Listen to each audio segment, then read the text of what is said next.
The title of my session was Turning Brands into Media. And the subtitle was rather provocative. It was how to boost any business with zero media investment.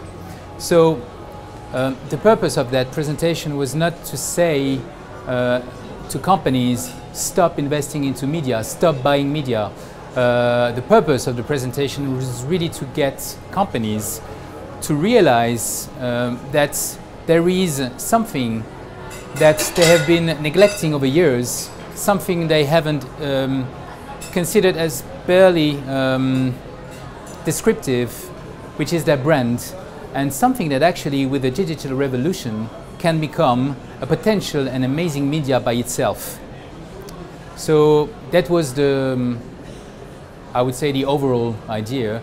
And then I took them through some examples on, you know, and the big difference between today's world, which is a world of agility, of changes, constant changes, and the sad world of brands, and many brands, when you look at their identity, they basically are, many of the logos, most of the logos of today's logos are still graphic vehicles to convey a couple of letters or just a name. That's sad. We can do so much more. So I took them through examples demonstrating that, like United Nations, it's kind of sad when you look at the look and feel. It could be the look and feel of any organization, any company, and there's so much to communicate about themselves. So then I took them through 4 Landor Paris cases that have been widely awarded, had many Cannes Lions, many efficiency awards, and I took them through 4 cases. One of them, one of my favorite cases that we've done, which is for an NGO called Genel. And what we've created is that instead of coming with a logo, an identity that describes barely what they're doing, we came with the first logo in the world, which was actually a digital counter, and that was counting in real time all the lives saved by the NGO. So it's a purely revolution in the world of logos. And the great thing about that is that by doing only that change, and that's the only change that happened in the organization, they had a plus 100% increase in donation. They had a plus 62% in families registered to the service. So it's an amazing efficiency record. And the beauty of that is that we can trace it to one thing, which is the logo. So it's somehow a case study by itself that demonstrates the efficiency of a visual identity if it's properly done, if it's meaningful, and if it serves a purpose. Thanks to the digital world, you can make them move. And if you look at even the so-called progressive logos that are evolving, when you look at their evolution, it's mostly graphical. They change colors. Who cares? You know, if you want to make something about the potential of digital, make it meaningful. Take a brand promise and think about how we can translate it into a logo. And as a brand, you will take advantage of that because your logo is something that is everywhere. And when you are doing sponsoring on a big football stadium, this is not only your logo. If your logo is meaningful, suddenly people will see what you stand for, will understand via just your identity what you want to tell them, what you want to promise. So it's an amazing opportunity. This is not only about logos, this is about looking at every touch point owned by brands and making it much more communicative, transforming it into powerful medias. Think about the packaging. Go to the supermarket and go to Carrefour, you know, there's one here, right, Istanbul. And go to Carrefour and look at all the packaging. And many of them just say what the product is and they don't say much more.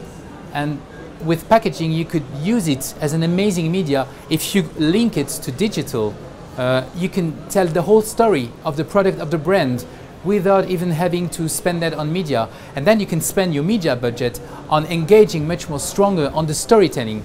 I used to work in advertising before working at Landor, and it was always complicated because you had 30 seconds to tell a whole thing.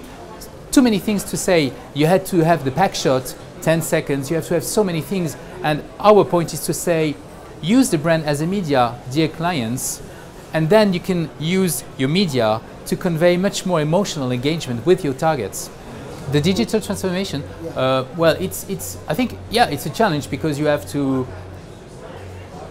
adapt very quickly to those changes, otherwise you die, right? But it's a great challenge because I see it more as an opportunity than a challenge, because again, it gives to something that couldn't change for years. Logos, all those, you know, remember when you talk about brands, the person who is responsible of the brand within an organization is the person that is called the no person. Why? Because that person has 150 pages of guidelines, and that person keeps on saying, no, this is not on guidelines. How boring, how sad for brands. And now we can get rid of that. It doesn't mean that you don't need guidelines anymore, but you can make this much lighter, and now the brand can be an opportunity to expand the communication of the brand. So I really see that new world as a world of uncharted possibilities. And one of the slides I used was, you know, a small cosmonaut into the wide and immense universe. And this is how we are currently when we are looking at the world of brands. We can do much more. There's so many opportunities worth exploring. We're just at the beginning of it.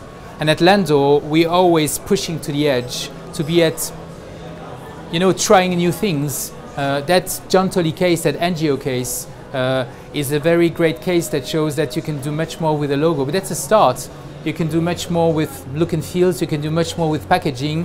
And as the world goes on, we will be there to even more transform every single touch point of a brand in an amazing and powerful media. So I'm not the right person to tell you about the Turkish market, because I'm more focused on the well, I would say French, Swiss and Western Europe market. So we have an office here at Landor Istanbul where people are much more competent than myself.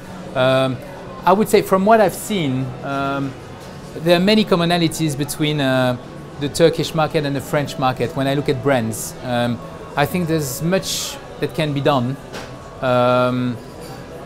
There's a big room for improvement, and I'm really sure that what we've done on French brands, we could do it on Turkish brands. Of course, whilst respecting the markets, the customers. But I think that what we're doing, when I'm telling you about this is an NGO whose logo is about counting in real life every single child's life that they're saving, this is relevant whether you are in France or in Turkey, you know. This is true. So once you found the key between differentiation and relevance, then you can use creative to convey your message. But I think what we've done in France, which is really innovative, can definitely be done much more in France, much more in the UK, but definitely also much more in Turkey.